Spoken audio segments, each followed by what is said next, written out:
இதே அக்கா மரகதம் குமரவேல் அவர்கள், இதே மரியாதைக்குரிய எங்க அங்கு பெருந்துறை தொகுதியில இருந்த அண்ணன் ஜெயக்குமார், இதே போல இப்படி விட்டு ஒன்னொருத்தரவு போனாங்க இல்லீங்களா? இவங்க எல்லாரும் ஒரே நாள்ல கட்சி விட்டு விலகி எந்த கட்சிக்கு போயிருந்தாலும் இது பெரிய பிரச்சனையும் இருக்காது. இவன் என்ன பண்றான்னா சனிக்கிழமை போறான்.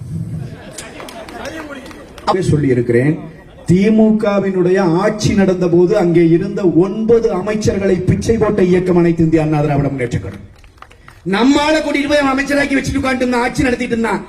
நம்ம கிட்ட இருந்த உப்புமா மாதிரி அப்பப்ப நம்ம இந்த முதலமைச்சரை பயன்படுத்திட்டு இருந்தீங்க பாருங்க, முதலமைச்சரை கூட்டிட்டு போயிட்டான். போனாரு இல்லீங்களா?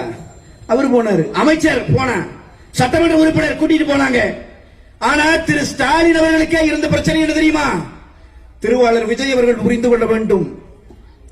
ஸ்டாலின் அவர்களுக்கே இருந்த பிரச்சனை, அதிமுகவில் எம்எல்ஏவை தூக்கினோம், அதிமுகவில் அமைச்சர்களை தூக்கினோம், அதிமுகவில் முதலமைச்சராக இருந்தவனையே தூக்கினோம். ஆனால் அதிமுக தொண்டனினுடைய கணுக்கால் ரோமத்தை கூட தொட முடியலா? அட இந்த கட்சி அழிக்க முடியாதா?